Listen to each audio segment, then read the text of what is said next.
ايه؟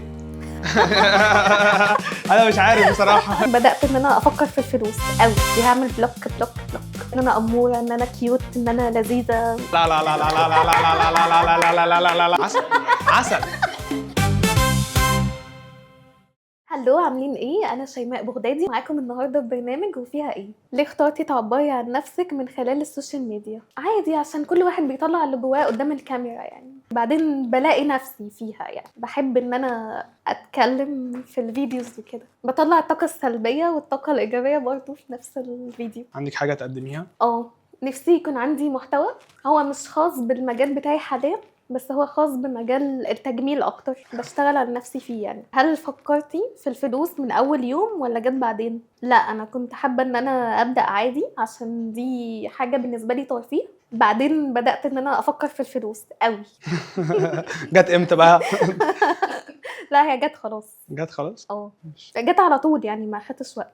اول رد فعل وصلك كان سلبي ولا ايجابي؟ لا، ما جاليش لحد دلوقتي رد فعل سلبي يعني، الحمد لله. ولو جالي سلبي عادي هعمل بلوك بلوك بلوك، مش هرد يعني. وايه الايجابي اللي جالك؟ الايجابي ان الناس عادي بتقول عليا ان انا اموره، ان انا كيوت، ان انا لذيذه كده يعني. عشان أيوة. كده وبيجيلي شغل بقى. ايوه. بس ايوه يعني. ازاي بتختاري البراندز اللي بتشتغلي معاها؟ ولو في حاجه سيئه بتتعاملي معاها ازاي؟ هما اللي بيختاروني. لو في حاجه سيئه مش هصورها. واما بالنسبه للريفيوهات اللي هي مثلا بتاعه المطاعم او الاكل او كده، لو في حاجه محتاجه، حاسه ان هي محتاجه تتظبط، ممكن ادي كومنت عليها. ازاي بتتعاملي مع المقارنه بينك وبين البلوجرز التانيين؟ ما بقارنش نفسي بحد، ما فيش مقارنه يعني. كل واحد وليه ستايله وليه شغله وليه طريقته، وكلهم شاطرين يعني. للبلوجرز بتكلم عن كده. ليه في ناس بتقلل من قيمه البلوجرز؟ عشان دلوقتي اي حد بيمسك كاميرا او بيصور فيديو او بيعمل تيك توك هو كده بقى بلوجرز. انا شايفه ان البلوجرز ده لازم يكون عنده محتوى بيفيد بالناس. هو طبيعي ان هم شايفين بقى ان دلوقتي طبعا الدنيا بقت مفتوحه قوي بالنسبه للتيك توك، فكله انا بلوجرز انا بلوجرز، كله شايف نفسه بلوجرز يعني. فطبيعي ان الناس تقلل عادي يعني، لازم نتقبل السلبي والايجابي. ومش كل من قال على نفسه بلوجرز فهو بلوجرز. هل حصل موقف ان تعبك ما تقدرش ماديا؟ رشا على طول بتضحك علينا.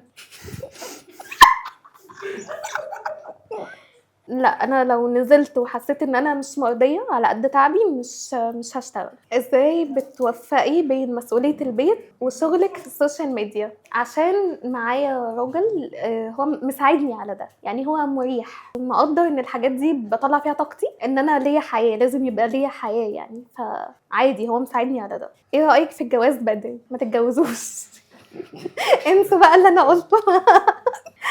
انا هكلمكم. طيب بالنسبه للجواز بالنسبه لي بدري، انا واحده كان بيجي لها الفطار لحد السرير، متدلعه جدا. فجاه بقى عندي بيت، حياه، مطبخ، طبخ، اكل، حاجات غريبه كده انا مش فاهماها. بس هو الجواز ملوش سن معين. شايفه ان طالما انت اخترتي صح وفي نضوج يعني، وان انت حاسه ان هتكوني قد المسؤوليه ديت، عادي خدي التجربه. لكن لو حاسه ان انت فكريا مش هتكوني مستعده لده، وان الجواز مبني على المشاعر بس، ما تتجوزيش بدري ابدا. ازاي بتتعاملي مع احساس انك لازم تنجحي بسرعه؟ شايفه ان احنا مش في سباق يعني، انا مش لازم انجح بسرعه اصلا. وشايفه ان كل سن في حياتنا المفروض ان احنا نستمتع بيه يعني. مثلا سن ال20 احنا بنبتدي ان احنا ننبسط، بنبتدي نشتغل نعمل فلوس. سن ال30 مثلا بنبتدي نكون مستقلين، نجيب بيت مثلا مستقل ماديا بفلوسنا احنا الخاصه. فحاسه ان كل سن وليه وقته يعني. ازاي بتوفقي بين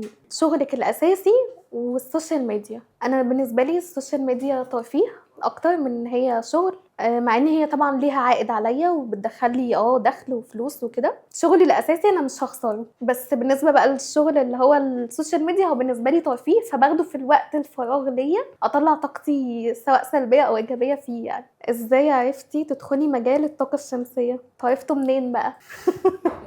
عادي، انا كنت بنت عايزه تبدا اول مجال ليها في شغل او تبتدي ان هي تشتغل. اشتغلت في شركه اتعلمت فيها بقى حاجات كتير جدا. كان في ناس يعني ساعدتني ان انا اتعلم فيها حاجات.